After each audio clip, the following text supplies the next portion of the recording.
Howdy, howdy, howdy, everybody. Good afternoon, all. This is Brian Altunian. Welcome to another installation of My Two Dads with my partner, Sean Francis. Let me see. How do I invite Sean to this? Sean Francis.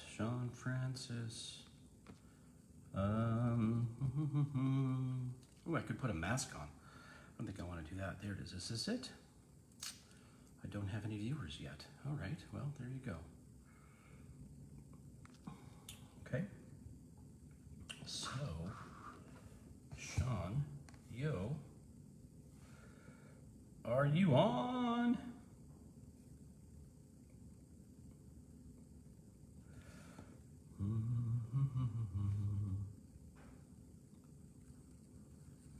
Oh, invite friends.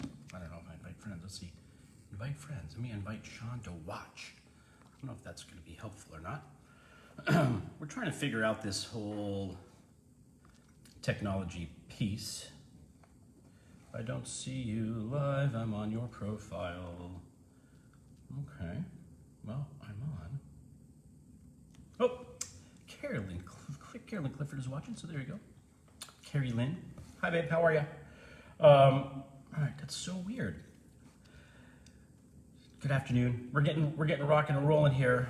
I have people viewing. I'm not going to sing. It's crazy. Hit the live button on your profile. Well, I am live. Hello, Grace. Once you're on, invite me. All right, I'm going to try to invite Sean Francis into the mix here. And I'm not exactly sure how exactly to do this. So,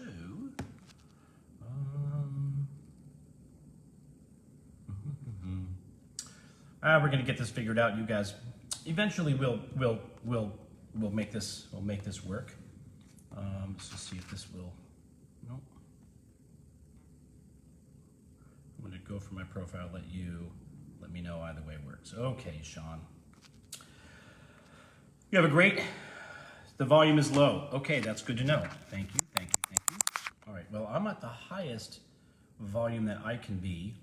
Let me see this if I can make this happen here. Sean, is that better? I have guests on, so I'm not sure what's happening. I think we're going to change to a podcast version of this, and then connect it to our Facebook page. Today's topic is going to be really amazing. So I'm really hoping that we can get this rocking and rolling here in just a second. Log off my profile and then back on. Let's see if that works. Oh, great. Thanks, Christiane. Thank you. Okay. All right. So, by the way, we're talking about love. I love the fact that you guys are on, the folks that are watching, because I love you. I love you both tremendously. Actually, all of you, and your families are very close. And we're really talking today. We're going to be talking about children who grew up in families, children who have special needs, growing up in families where the other children are neurotypical, right, or don't have special needs issues, and how that how we navigate those waters. So hopefully that will be something of interest to you. And we've designed these to be conversational. And for those of you who are watching, if you've got questions and comments that you want to make or something that you'd like us to discuss, we are happy to talk about all that stuff. Sean and I have committed to working together in the area of finance, and especially focus on families who have family members who have special needs issues. So, hey Tracy, and because most folks are concerned about what's going to happen in their lives. A lot, every family, especially now during the pandemic, every family has a concern about are they going to go back to work? Is the job that they have going to be there? What's it going to be like?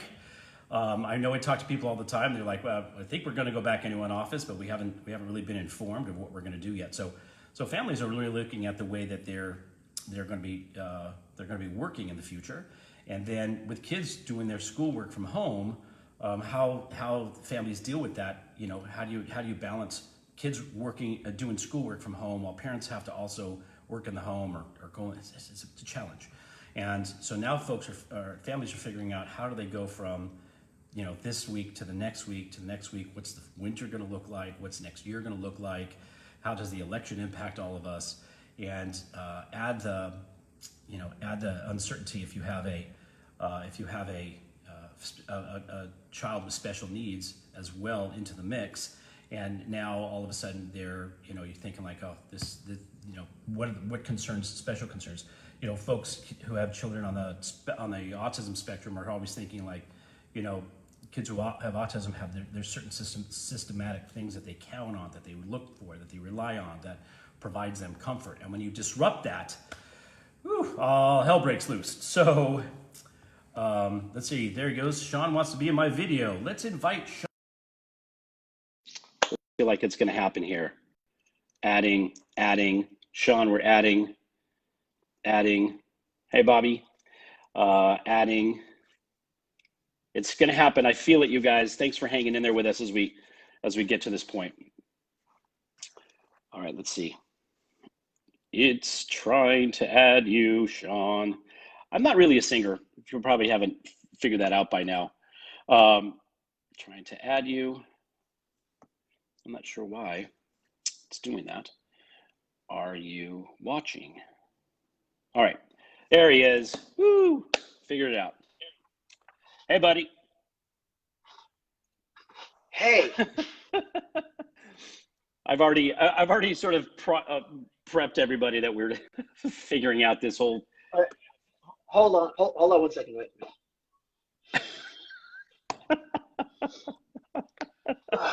Okay, now we're good. Yeah, exactly. Technology is the greatest thing, and it's supposed to increase and improve our productivity. And sometimes it's like, oh man, it's just like you spend more time figuring out the technology, you forget what you're doing here. It's the great equalizer. Yes, for sure. Great equalizer. How you doing, buddy? You good? I'm beyond good. I'm great and grateful, and man, I'm fantastic. I don't know. It's good. I will tell you, I'm starting to say, we started to talk about, I just started to mention that we're, you know, choosing topics and things that we're going to be talking about. And, you know, we're going to be bringing people on to join our calls if we can figure the technology out, but who have something, you know, that we think is going to be additive and is going to be impactful for the folks that are watching on a regular basis. But today's subject is something that you called out. And I thought to myself, you know, I don't know what's going on. Maybe it's because I keep thinking there's this call for empathy right now. I think what we need in this country is some empathy, and I'm feeling like an expression of love. Like how do we just like throw love on each other? And then you had a goal to talk about this particular topic today, and so I want you to talk about why you wanted to do this. But let's have this conversation, and I think that this is kind of amazing. Well, there's the conscious why, which is obvious and speaks to itself and everything. And then there is the deeper, the stronger, the very unconscious why. Because as I told you this morning, we were cracking up. I said, you know, every Tuesday when I wake up, we haven't done anything like this before. So every Tuesday morning when I wake up, there's two things that take place in order. I give thanks for being able to open my eyes and see and be a part of yet another day. And then I go, oh crap, it's Tuesday. To me, tomorrow is Wednesday. So it's like, what is the subject going to be? But you know what? Not that I'm deep mystical or anything. I just don't worry about that.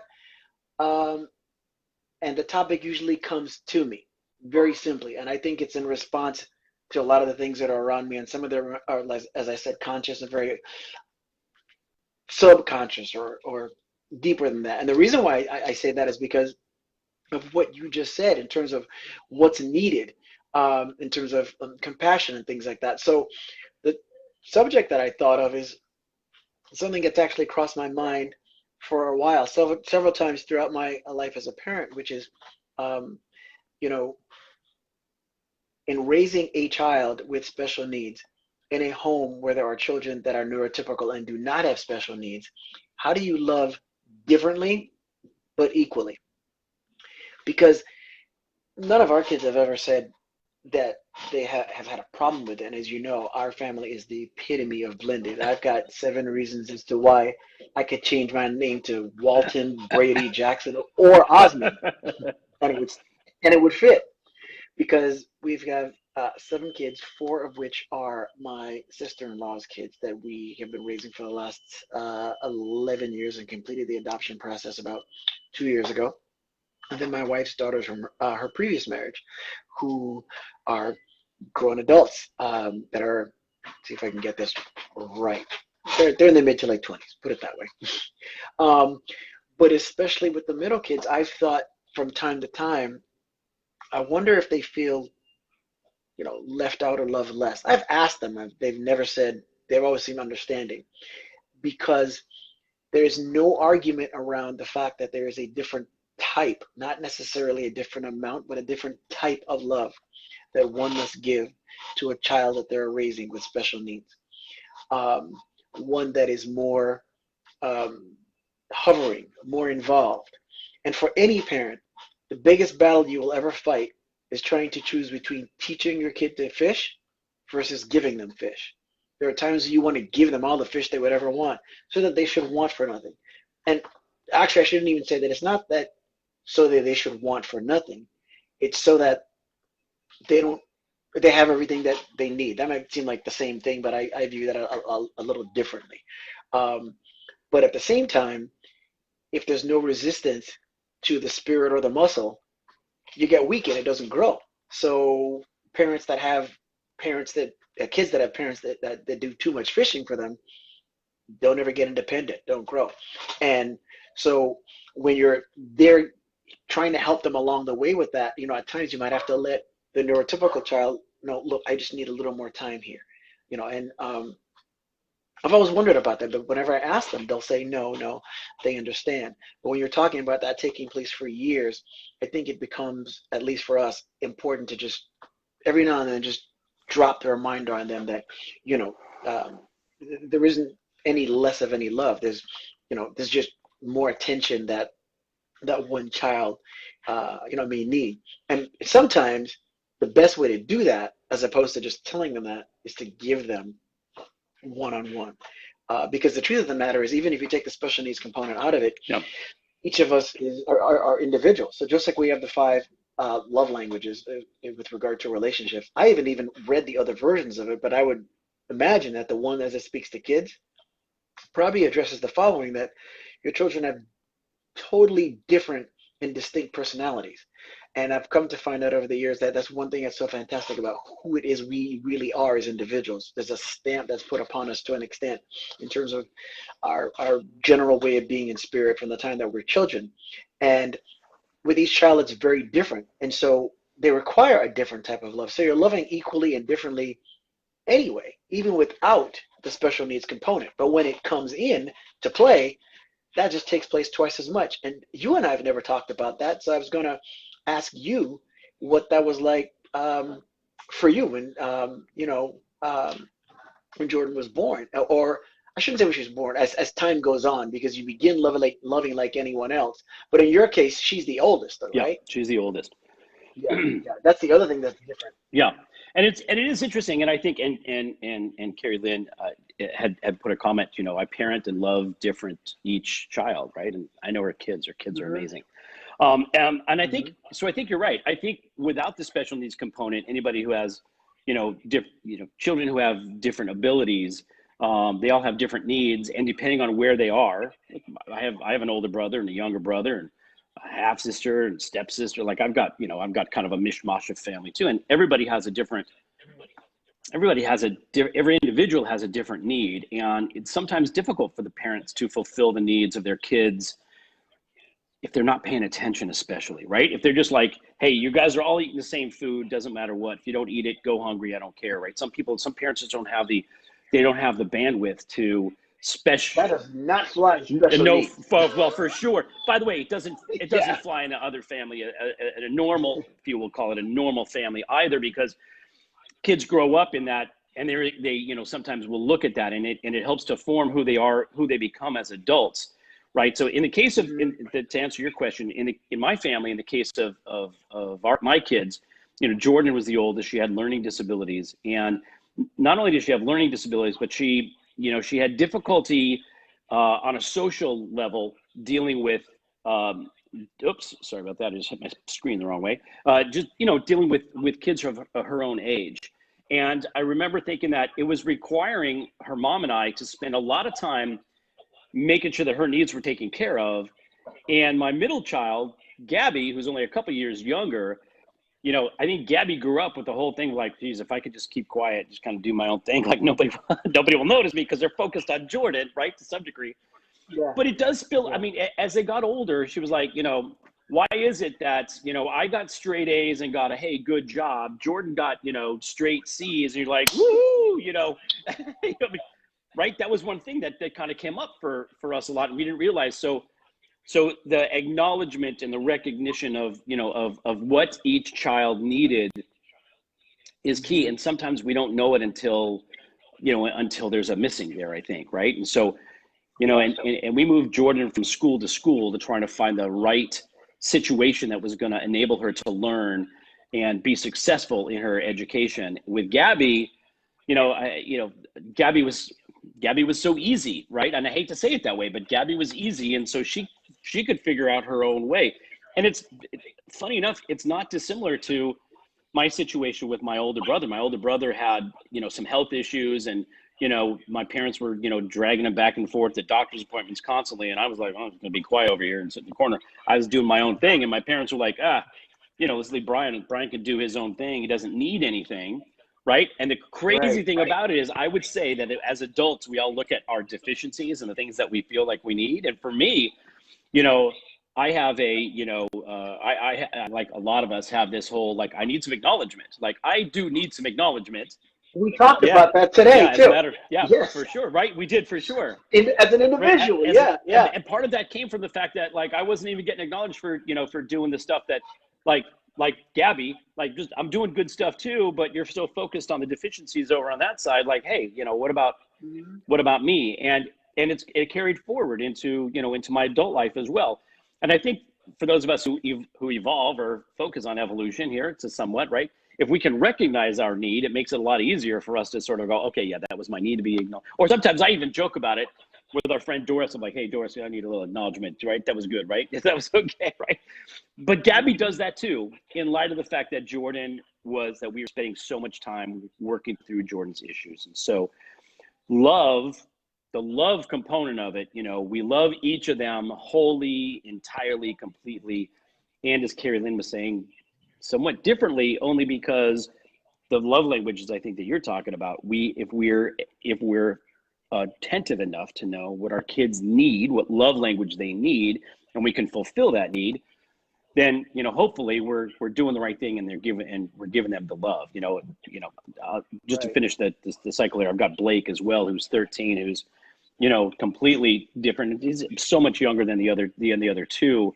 Didn't really experience it. But he's not 13 though. I know he's 13 going. Seriously, he's like going on. He's been here on the planet for 13 years, but it's the truth. It's the truth. So yeah,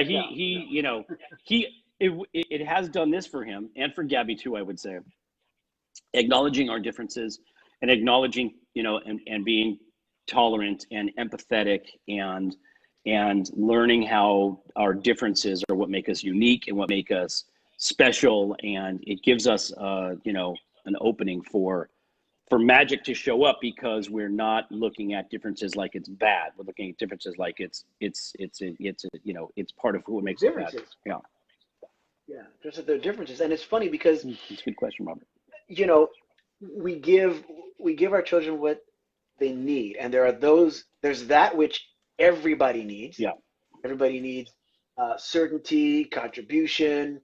Everybody needs to know they're appreciated, all those types of things. But outside of the things that basic human needs, there are things that one child might need that another doesn't, just as people even. It's so funny as we're talking about this. This is interesting. I don't think I've told you this, but this is kind of like therapy, because every week we're talking here.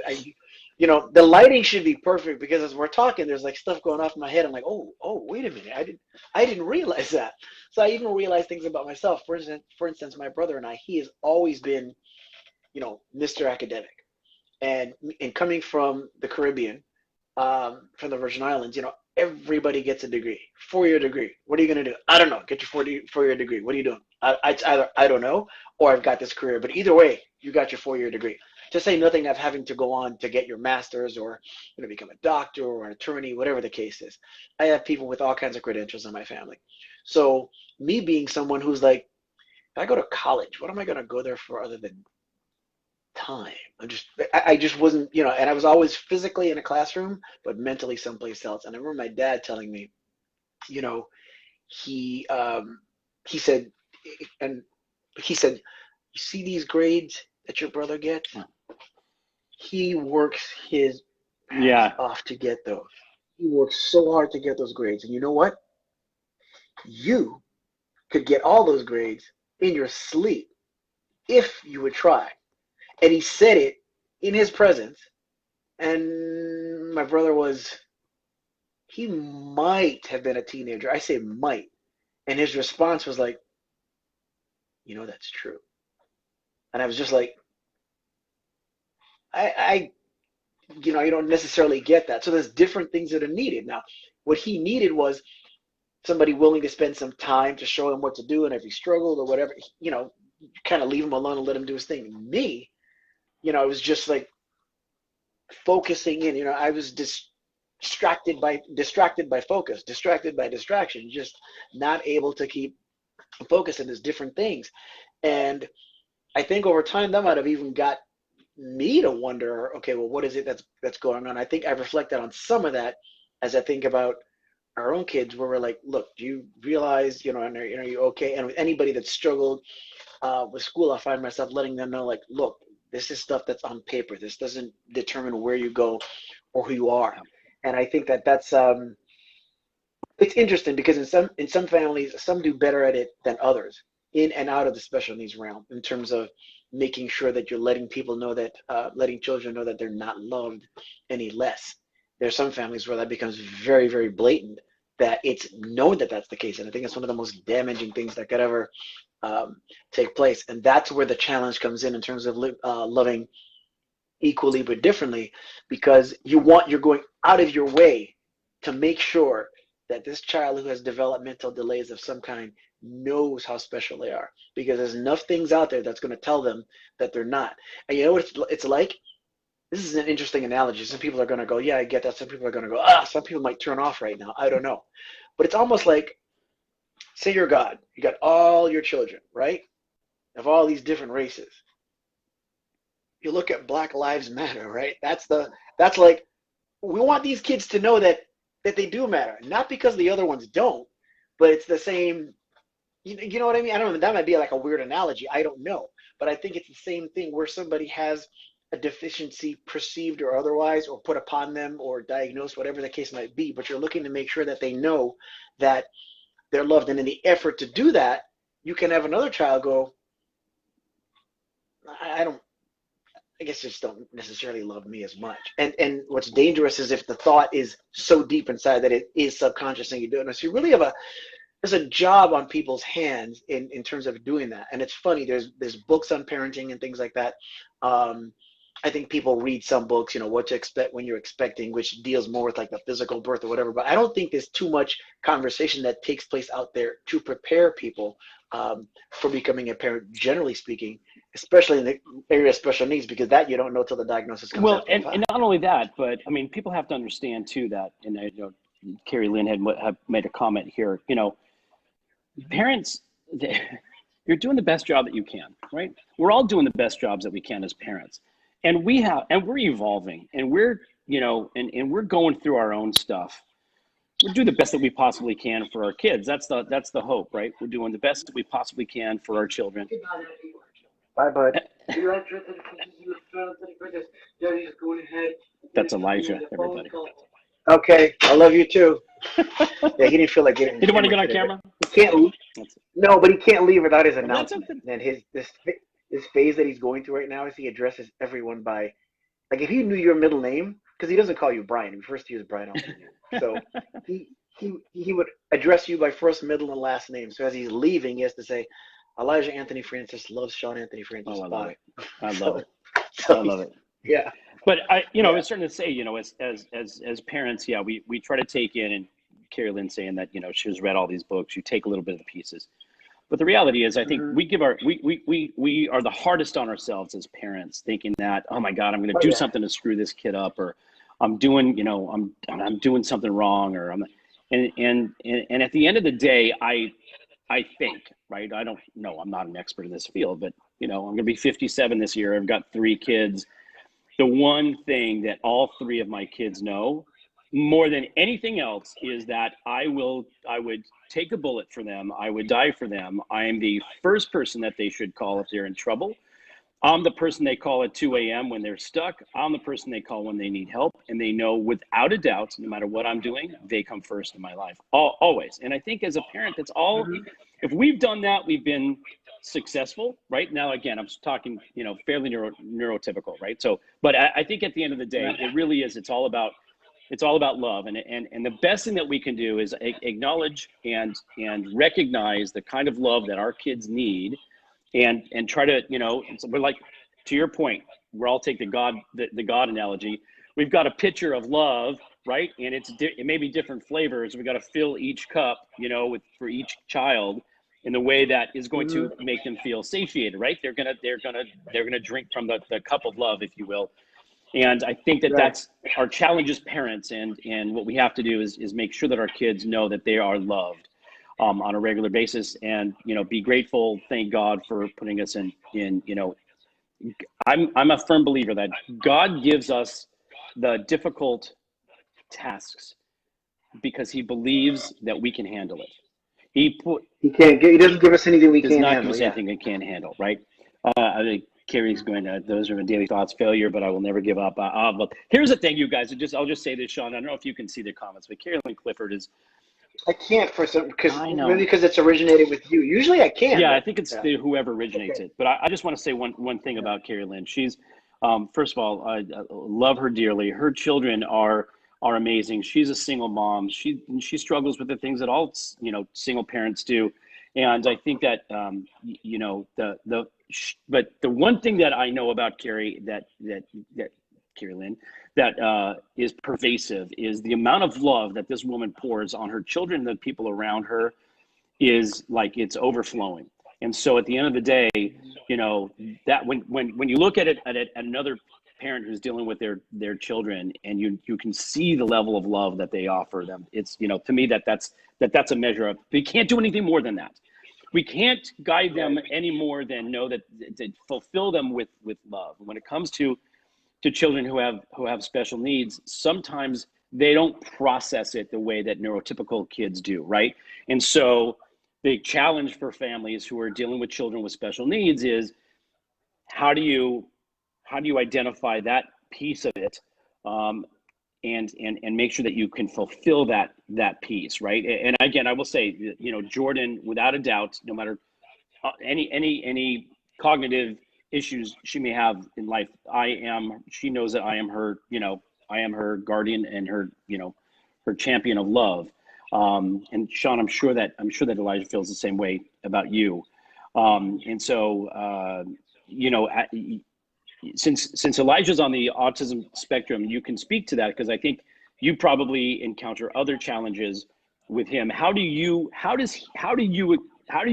get across to him that? I mean, and by the way, I'm just going to say this too, and I've acknowledged this in the past. Your wife Laura is but just had a birthday, by the way. I can't believe your ages, because you're just like your children. But she's a warrior, and she is a champion, and she is amazing. And so I know how much you guys love your children. And I'm curious to know, how do you guys express it with Elijah so that he understands that that's the place where you come from? That's the Well, I was just going to say that's another reason why we want to do as great a job as we can spreading the word about this show and having people on. It could be chaotic having people chime in and actually like join the broadcast, so to speak, but if we control that, we'd like to have that too, but have people weigh in, because you got the umbrella is huge. You've got special needs here. Yeah. Then underneath it, you've got autism. And then on the spectrum of autism, then you've got a ton of other umbrellas that are all lined up. And in that last row of umbrellas are different sensitivities to texture, sight, sound, all kinds of different things. And what comes with that for some is an aversion to affection. So not being able to express that love. And I would imagine that that must mean wondering if they get it, as you say. And to answer your question with that, with regard to how we do that, it's like anybody else, because he gets that. Because if anything, there's times where he doesn't necessarily know a boundary. Like if I met you for the first time and he didn't want to be near you and wasn't drawn to you in any way, I would think at the very least, that dude's okay at best. But he's never been a bad judge of character. Usually he wants to hug people and get really close to them. So he's full of affection. I've had that with him. It's just right in my face. Yes, you have. It's awesome. Right. And then when it's a female, like it's cute, but now that he's got, like mustache and he's about right here to me and everything, I was like, no, we can't do that, bud. No. But space. But that's never been an issue. So we always wonder, like, what must that be like? And I have to be honest, some of the groups I belong to on Facebook, some of the stories that people share, your response is like, yeah, been there, done that. I know exactly what you mean. And in some cases, you're responding by giving people encouragement. Then other times you're just dumbfounded because dumbfounded. Dumbfounded. I was with you. Emotionally dumbfounded, right? But you're dumbfounded because you're like, okay, let me stop and think. In my darkest place, can I even imagine what it would be like if my kid has an inability? Sorry. To express his or her love. I don't know what that would be like. Yeah. And so you can be as entrenched in a thing as much as you want, but if it's not your experience, it's a certain bit of it that you just don't know. I can't imagine what that would be like. And that's where there has to be a situation again where it's like, how do you love differently than equally? And think about it, there's another whole layer to the onion. How do you love differently but equally? And then in a situation where the love that you give, your child might feel it in every way imaginable, but not have the capacity to reciprocate. Express. I don't know. So that would be the things that, I'd love to hear from some people as well. But to answer your question, or to finish answering it, even though we handle that as anyone does, and you're like, I love you, because he likes to say it back and he initiates it. And there's time when you wonder exactly what he means, if he knows exactly what it means, but inside he knows, and you can tell. But every now and then I'll stop, look him in the eye, and really tell him, because you know how it is with your kids. They're minding their business, they do something, and you're just like, just this deep appreciation for them. Yeah. And with him, with all of them, it comes about from different things that they do. Like a lot of the other kids inspire me in the way they follow their craft or whatever have you. In his case, for some reason, it's when he's eating and enjoying something, especially when it's a new food that he hasn't had before, which when development is delayed and sensitivities exist, any autism parent knows what it's like if you have a teenager and you're like, he ate beans today. Yeah. So when those things happen, you just have a deep appreciation that comes about, and you tell him, and that he gets it back. But the way we handle that is like anybody else. But every now and then you take an extra moment to say it, to just make sure, no, I don't know if you understand. I love you. And you want them to really know that. But that's how we handle that. But I don't know how that's handled when it's not reciprocated. I would want to know. Well, and again, I think the interesting thing about it is, even though we've put this, this banner of how do we deal with special needs, the stuff that you're talking about is every parent has with every child. People process information. Look, you look at families that have 3, 4 kids, and you see how that the physical components that came together to make these children was the same for the most part, right? They're such different and unique individuals, and you look at them, and you're like, how did that so they're processing the information differently anyways, right? They're how they process love and how they express love. Sometimes I think it's a Mm-hmm. factor of what they are born into and what they see and how they experience the world, their position in the family, you know, how they experience the world relative to the position of the others around them. You know, the idea of if you're have a single child and then a sibling is born, and you know, then how that changes the dynamic when there's another sibling in the room, and then add a third child to the whole mix. As We went through that with him too, what's that? because we went through that with him too, because when he was born, obviously we had my wife's daughters from her previous marriage, right? And he knew that as a unit. And then when we took in our nieces and nephews at first, Yeah, and this is where I always tell people, your gifts come in sometimes they're not sometimes the not the most obvious packaging. And I think he would be verbal anyway, but I don't think he would be where he is if we didn't have them. And that didn't start just by him always being able to speak more in an appropriate and polite yeah. way. Because the way that it really changed at first was for him to kind of hoard Laura by going, no, no, no, my mommy, because he didn't want to share at first, you know? And that was actually one of the first signs of him, now that I'm saying this, really beginning to express, because he has speech therapy. And some of the stuff that they were going over, Laura's telling me, was like very, very basic. And she was like, yeah, I wonder if how that, works where he's at. Because we haven't witnessed his speech therapy before. And it got us to thinking about when he first started like reading. So he's like 3. They've come to live with us, and he's starting to express himself more when he's saying like, no, no, no, my mommy, and that kind of Yeah. thing. And then he would ask you to turn off the Samsung before saying turn off the TV. And the reason why is because he was reading it from the television at like 3. Interesting. So yeah, and again, he might have gotten there anyway, but being able to express that type of thing and accelerate like that, I think had a lot to do with them being around too. Yeah, I agree. I think that again, those are experiences. I just wanted to just a couple of folks are commenting, which is kind of cool. Great. Carrie Lynn was saying, she's learned experiences from other people. She kind of resorted to Post-its, like she was putting Post-its up on for her kids. And I think, and she made another comment, which I think is right, which is as they get older, they process it and they can see it. And Robert has made a couple of comments too. Robert Moorhead's his like, do any of us know what love means? It's a pleasing emotion. We all express it differently. We need to help.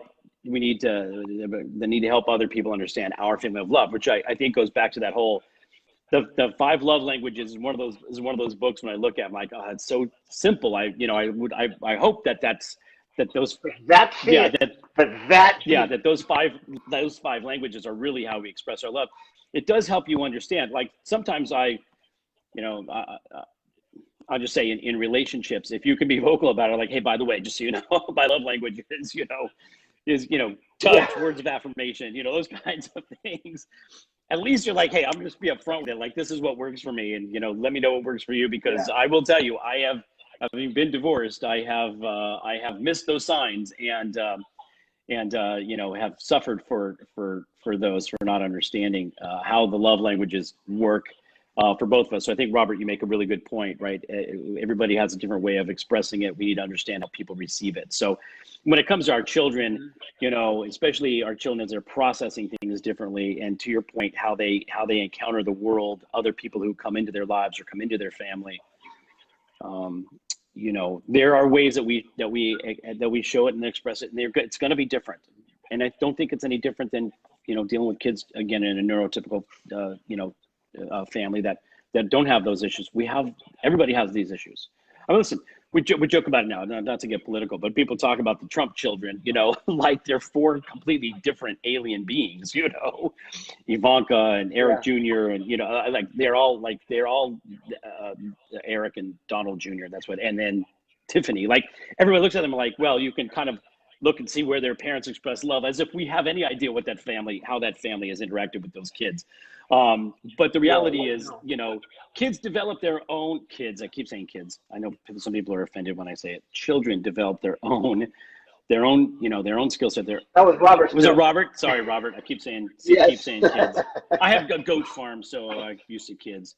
I'm just kidding. I don't have a goat farm, but children, you know, as they develop into young adults, they go through that too. You know, as children, social interaction in school, and then in their own relationships, they are testing, they're learning it, and then, you know, they develop a little, you know, a higher level of sophistication when it comes to expressing their love for each other. And then when they have children of their own, it's a whole new level altogether and a whole new level of appreciation.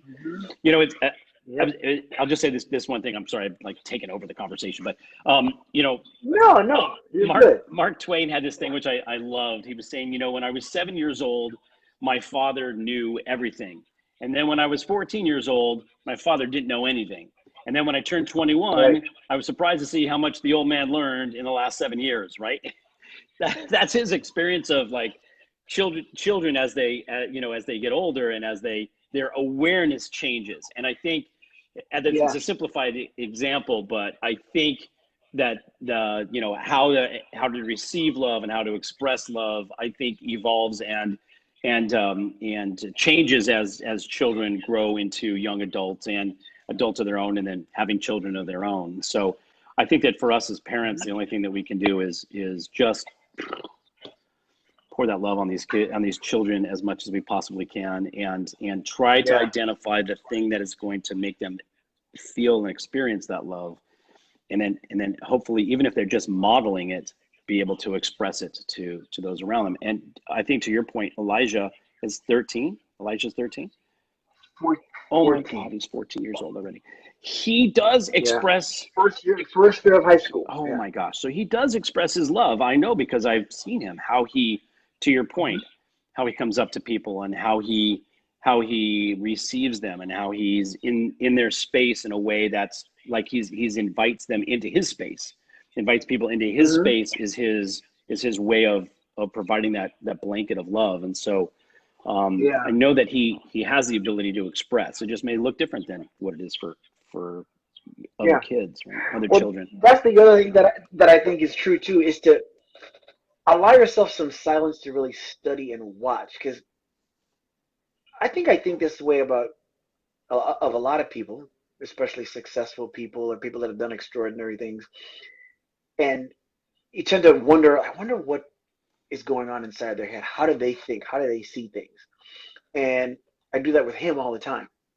You know, Russ Coburn, who we work with, he and his family came over to our house for dinner, like, this is, I don't know, maybe like 5 years ago, something like that. They had never been, this is the first time they had ever come over. And I think this is the first time he had met Russ, possibly. But it's definitely the first time he and Jessica's kids.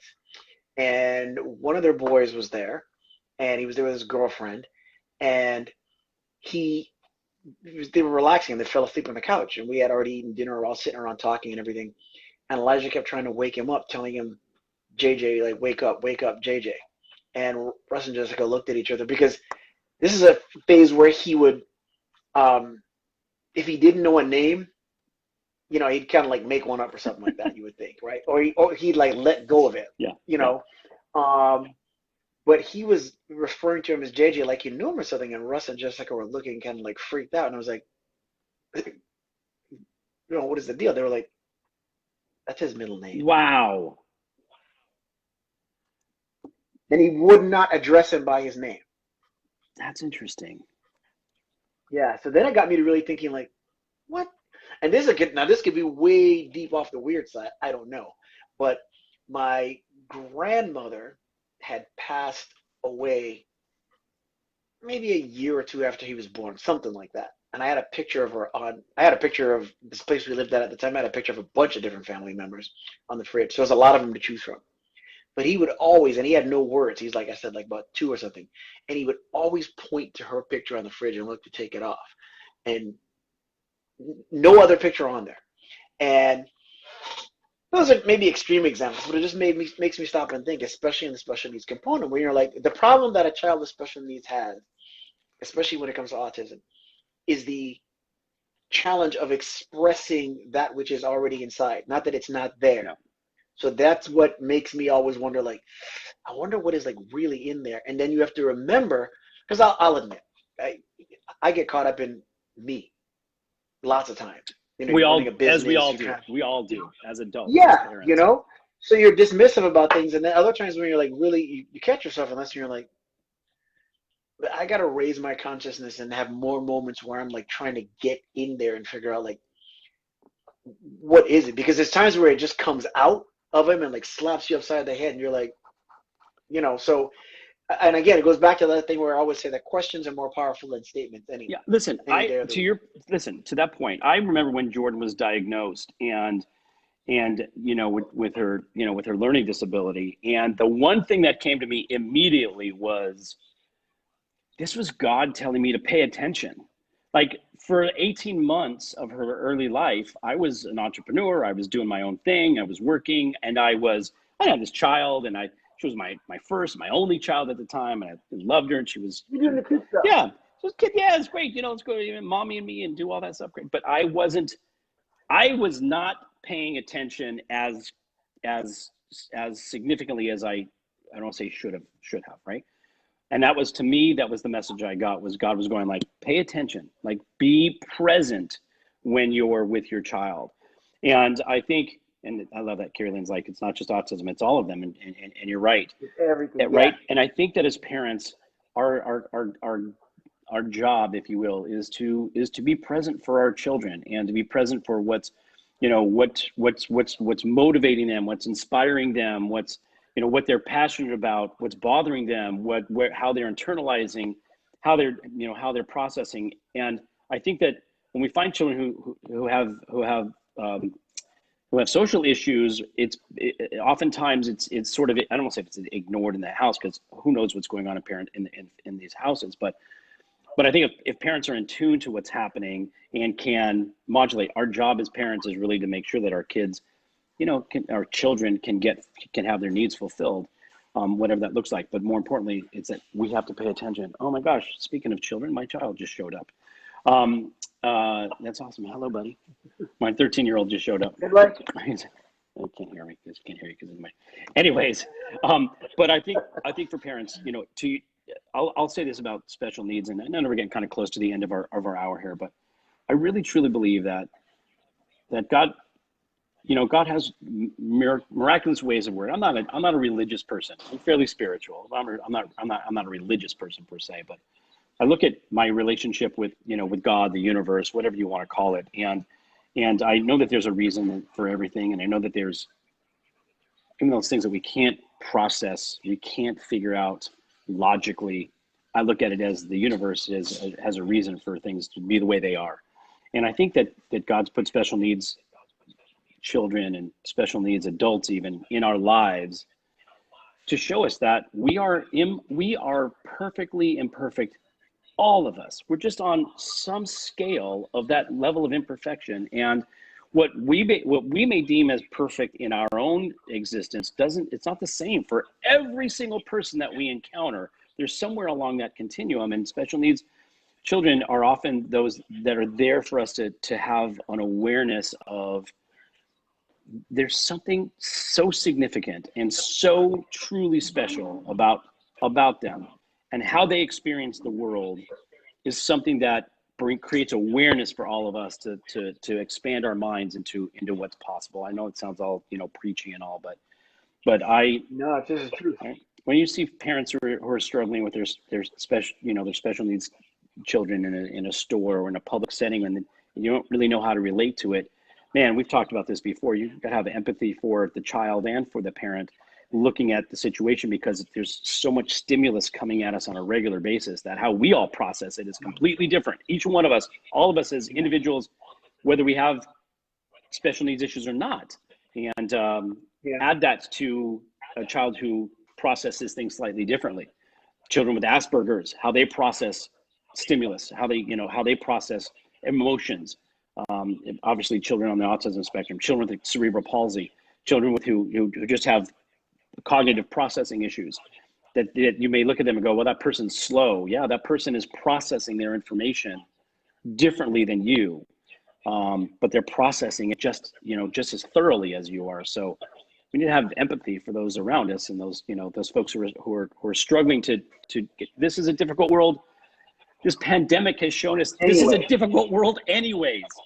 How many families are struggling with mental health issues right now because they're stuck at home and their kids are stuck at home and they don't know if they're going to get sick? We're wearing masks, just to go outside. And, now we've got fires burning in California. We've got, there's so much stuff going on in the world right now. We as adults that don't have special needs issues are struggling to process the world today as it exists. Imagine having to think about it differently. And I agree, Robert. Robert's like, all children are special. All of them have needs. Perfect does not exist. I agree. Imperfection is part of the human experience, most definitely. And it's funny you bring up the distance learning again, because most of the kids,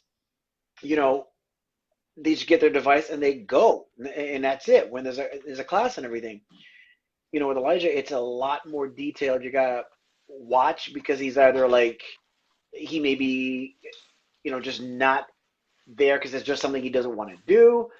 And then you have the matter of the fact that boys' bodies produce less melatonin than girls. So erratic sleep patterns are, not strange. And so, but we like to take the approach that no matter how much sleep you haven't gotten, unless it's completely ridiculous, we got to make sure we get you up to, to do this thing. And it's just, it takes a lot. But I still always say that, we're very aware that our biggest concerns, worries, or nightmares, if you even want to call them that, are other people's dreams. And that's just that's just the truth. And that's the value of us connecting like this on as large a forum as possible. Because, not for the sake of a pity party, but when you hear what somebody's going through, if you're selfish about it, you're just like, damn, I guess I don't have it that bad, and you withdraw. Yeah. But if you're intuitive, if you're caring, if you have some decent amount of consciousness, then you can lean in some and listen more to what that person is going through. Yeah. So that's where we need. No, for sure. And the great thing is, I love the fact that we're getting comments. By the way, this has been really great and some great stuff. And Robert, I don't know if I have Robert's on every week, and I love that. think, and for anybody who's on for the first time, Robert and I are from the Virgin Islands and go back to fourth grade. And I think I probably offend Robert every week because he's always saying something that I have to. What'd you do this week instead of kid? Yeah, kid was my last one, but I don't mean to say that how children process information differently is wrong. It's like different is not wrong. He's right, different is not wrong. But some folks do process it as if there's something wrong, right? People who don't experience it because they don't understand it and they've never encountered it, their interpretation of it is that it's different, and then different means wrong. They can't understand. Oftentimes you'll see somebody who scolds a parent because their child is having a meltdown without having any understanding of how that situation occurred, right? And so they make the parent wrong because, oh, can't you control your child? There was this incident just recently where the parent called 911 because her autistic child they were having some behavioral issues, and the parents needed some help, and the police came and ended up shooting this child. This just happened yesterday or the day before, right? And then, so that's like, because she said, no, I was calling 911 to get some help, some counselor help to get out there and help us. My fraternity brother Jeff Berry was saying that he was a PE teacher, and he had some kids that were a little out of control, and it was upsetting one of the autistic children in his class. And he turned to the child. He said, I'm sorry that this is upsetting to you. And the child looked at him and said, "It's okay, Mr. Berry. I forgive you." Which is an amazing gift, right? Children do, because they're different. And right, Robert, they're not wrong. It's different. How they process and express is just different. And it makes it what? Special. It's interesting because, obviously the way that we met was going to business together, right? And if I have every financial dream come true, where I'm not even looking at that, anymore, one of the things that I would want to be able to do is start a nonprofit that also educates. There's two things. You want to educate police about people and culture and stuff like that, and culture about police. but especially with everything that's been taking place over the last couple of months, but also educate law enforcement about not just children, but young adults. And I'm even talking about Elijah's age, regardless of color, because I know that this kid that was shot was white. But then if you attach that component to it, all of those things go hand in hand in terms of behavior and how those things happen, because that's recent, but that's not the first time that's taken For place. sure. Because if you think about it, you're out in public and some kid's having a meltdown and you're not a cop. That's one thing. You get called into some situation where someone is disruptive and that's taking place, whether it's traditional versions of special needs or mental health. There's a way that, people in those situations are to be treated that is not like anybody else. And if you don't teach someone how to do that, if there's a question as to whether or not teaching should take place as to how, when, and if excessive force is used with neurotypical people, then you got to know that that applies just as much, if not more so, when it comes to people that have developmental delays or mental health issues, and that's a whole nother subject. Yeah, no, for sure. For sure. Jeff Berry, I love you, man. That's thank you for sharing that story. That was awesome. And really everybody who's joined our call today and anybody who's left a comment today, we're appreciative. We are two dads of children with special needs, and we are in business together, in the financial services arena.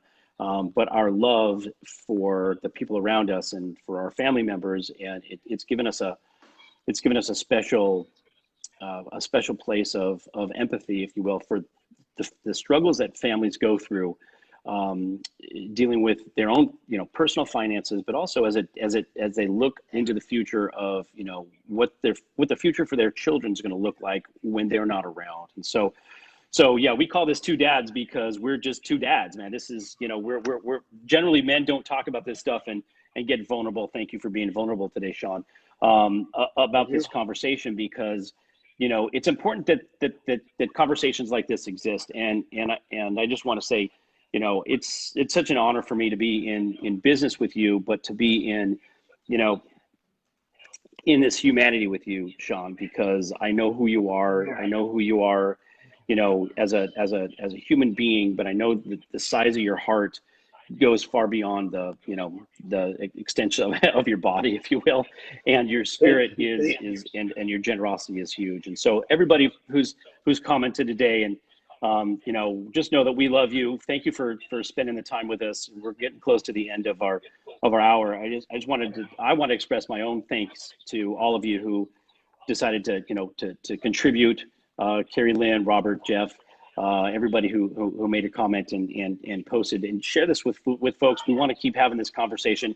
We'll have more practical conversations about things like finances and taking care of things. But right now, I think both Sean and I feel that we want people to know that there is that the basis for their growth and the evolution that's going to occur on this planet comes from a place of love, and you've got to come from that place first. If it's not from a place of love, we're really going to have challenges. And there's so much divisive conversation. There's so much hate, a lot of it unnecessary, a lot of it undeserving.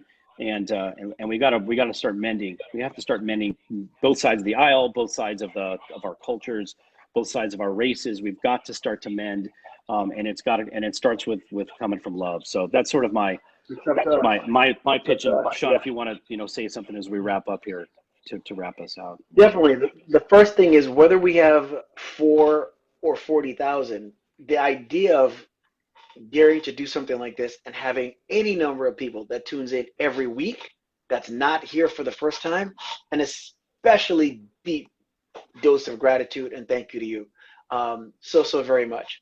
The next thing is, Brian talked about our special needs initiative, bringing financial service, education, and opportunity to the special needs community.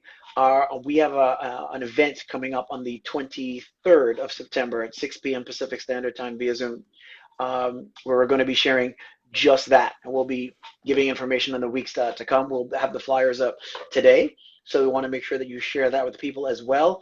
And remember, deep inside, and this is something else that hit me today. I actually made a promise to myself that I'm going to do everything in my power to not, we're all we're all a byproduct of what's going on right now. And I found myself in more political conversations, even just comments that I haven't been in before of late.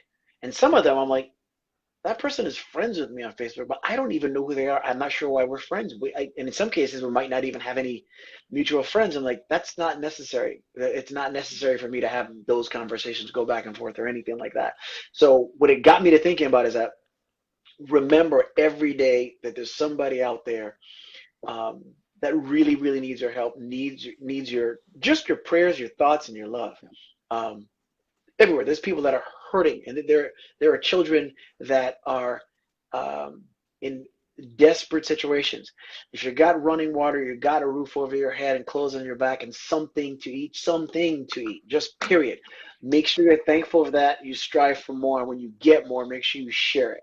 And with that, thank you so much. And if you're watching us, we love you. Thank you, everybody, for being here. More to come next week. We'll put the flyer out, and thank you all for being part of this conversation with us, with the two dads, and to echo Sean, we love you all. Thank you again. Have a great rest of your week, and stay safe out there in Northern California, wherever you've got fires, and stay healthy and safe, everybody. Hope to come back again and Thank you. share more love. All right. See you.